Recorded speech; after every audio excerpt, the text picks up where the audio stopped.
Story behind Hitopadesha. Paliputra, situated on the holy bank of river Mandakini, had a distinct place in history. This city today is known as Patna and is the capital of Bihar. Earlier also, Pataliputra was the capital of a big state, and it was the kingdom of King Sudarshana, who was extremely powerful, scholarly, and valiant. Chosen men of erudition from all over the country enjoyed a special status at the court of King Sudarshana. The king would offer appropriate veneration to scholars, and they, in return, would impart scholarly teachings and offer knowledge of prudence to him. One day, court proceedings were going on at the court of King Sudarshana. There was a discourse on prudence and knowledge by scholars in its full swing, and they were being rewarded suitably. During the discourse, a scholar read a stanza. Anek Sanyoshidi Paroshasya Darshanam Sarvasya Lochanan Shastran Yashya Nashyant Ef Sha Yuvanam Tan Shampitte Pradupvam Vitikite Ashikam Partane Kimu Yatra Chatushtayam, which would mean one can see across the mist of complications of religion and politics, society and history through the eyes of knowledge only. Knowledge is such light that can put an end to all kinds of darkness in the world. It is not possible for human eyes to reach where the light of knowledge can. Great are the eyes of knowledge which can see what is not before eyes. Those who do not have eyes of knowledge are blind despite having eyes. A person who acquires any one of youth, wealth, power, and glory may commit the greatest sin blinded by his ego. And what to talk to a person who acquires all the four? Markatasya, Surapanan, Tato, Vishitanšanam Tamatye Put Shancharo Yadave Tadve Baushyanti. The king was greatly worried about his foolish sons after hearing these stanzas. All the sons of the king were foolish, dissolute, and voluptuary. Instead of being in the company of pandits and scholars, they used to pass their time with people of low thinking, and with the result, their level of thinking had gone down. King Sudarshana had such a big treasure that it would have been sufficient for 7 generations. What to talk of one generation, but a person without knowledge is incomplete. What will be the fate of that country, the king of which, who bears the burden of all his subjects on his shoulders, who has to perform the great duty of running the whole country, is a fool? That was the problem which worried the king continuously. Day and night he would contemplate, what is the use of having such useless and stupid sons? He would think, they have no interest in studies, nor do they think about religion. They are not aware of their duties. It is better not to have than having such sons.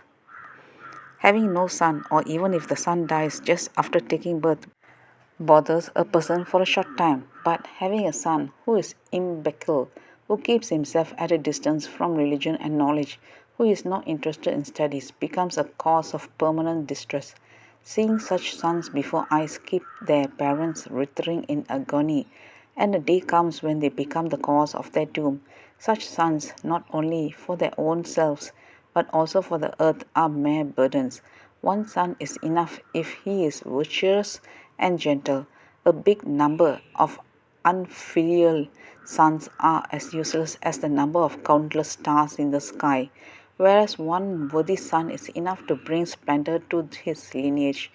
But none of the princes deserves to be called a worthy son. Sucked into the vortex of such thoughts, King Sudarshana began feeling giddy, and at last he decided to make his sons more prudent and knowledgeable than himself at any cost. The very next day he called for a meeting in which he invited all the scholars and pandits of other states apart from the scholars and pandits of Paliputra. Welcoming them all, King Sudarsana said, "My respected fellow scholars, I have invited you all today because I am extremely sad-stricken for the fact that my sons have deviated from the correct path. Seeing my desolate sons sends me worrying about the future of my subjects, and a question arises in my mind as to who will be their well-wisher after me. Having been enlightened by you all, I have arrived at the conclusion that I should solicit your advice in order to be able to bring an end to this darkness.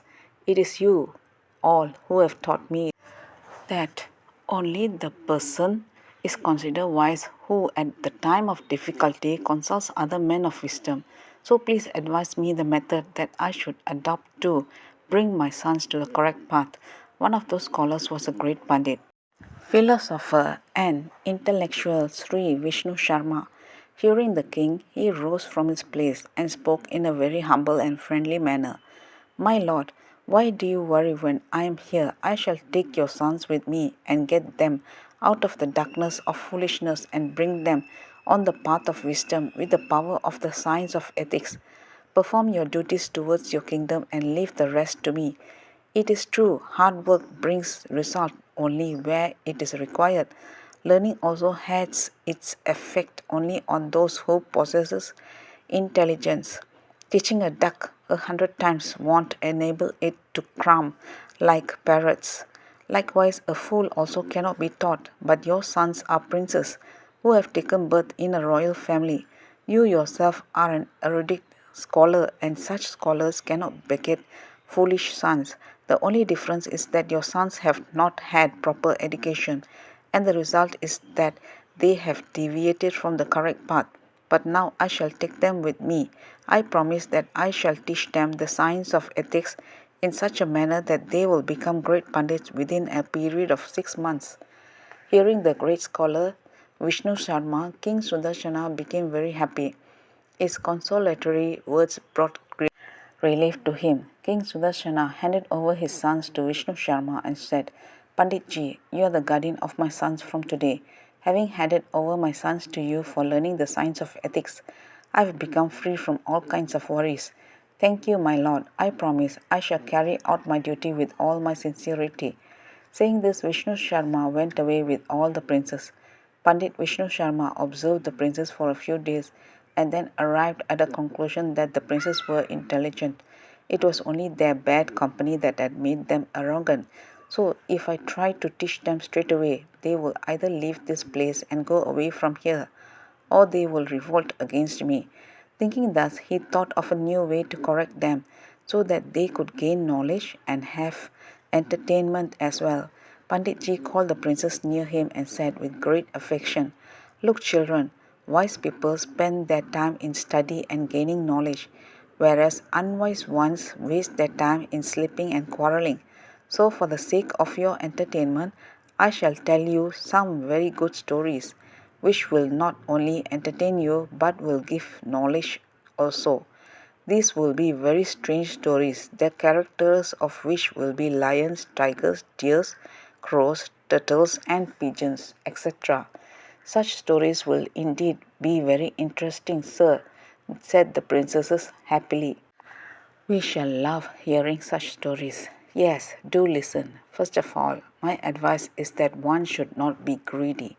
A greedy person risks his life just as the hungry pigeons had done. How so, sir? Listen. The stories Pandit Vishnu Sharma told them on ethics were to be continued soon. Thank you, children. Bye bye.